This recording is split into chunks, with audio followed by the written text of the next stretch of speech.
60 টাকার 2টি রং এবং 70 টাকার 2টি ডাইস দিয়ে যদি এত সুন্দর একটা টেবিল ম্যাট বানানো যায় তাহলে কেমন হয়। হ্যালো এভরিওয়ান, আমি চৈতি। এখানে আমি ব্লকের জন্য রেডি অ্যাক্রিলিক কালার ইউজ করছি এবং 2টি ডাইস ইউজ করছি। এই ডাইস এবং রেডি অ্যাক্রিলিক কালার দুইটাই আপনারা আমার পেজে পেয়ে যাবেন। তো এখানে আমি কাপড়টিকে একটি মোটা তোয়ালার ওপরে বিছিয়ে নিয়েছি যাতে এটা ব্লক করতে সুবিধা হয়, এবং ব্লকের জন্য ডাইসগুলোকে 20 মিনিটের জন্য পানিতে ভিজিয়ে রেখেছিলাম। এরপর একটা শুকনো কাপড় দিয়ে মুছে নিয়েছি এবং রংটাকে টেবিল ক্লথের পেছনের অংশে স্প্রেড করে নিয়েছি ডাইসের মাপ অনুযায়ী। এরপর কাপড়ে যতবার ডাইসটা লাগিয়েছি ততবারই টেবিল ক্লথের পেছনের অংশে আমি রংটা তুলি দিয়ে স্প্রেড করে নিয়েছি।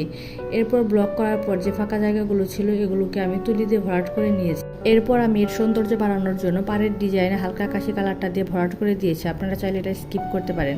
এরপর রোদ্রে শুকিয়ে নিয়েছি প্রায় 2-3 ঘন্টার মতো, তারপর উল্টা পিঠ আয়রন করে নিয়েছি। ভিডিওটা কেমন লাগলো অবশ্যই কমেন্ট করে জানাবেন, এবং রং এবং ডাইস অর্ডার করতে হোয়াটসঅ্যাপ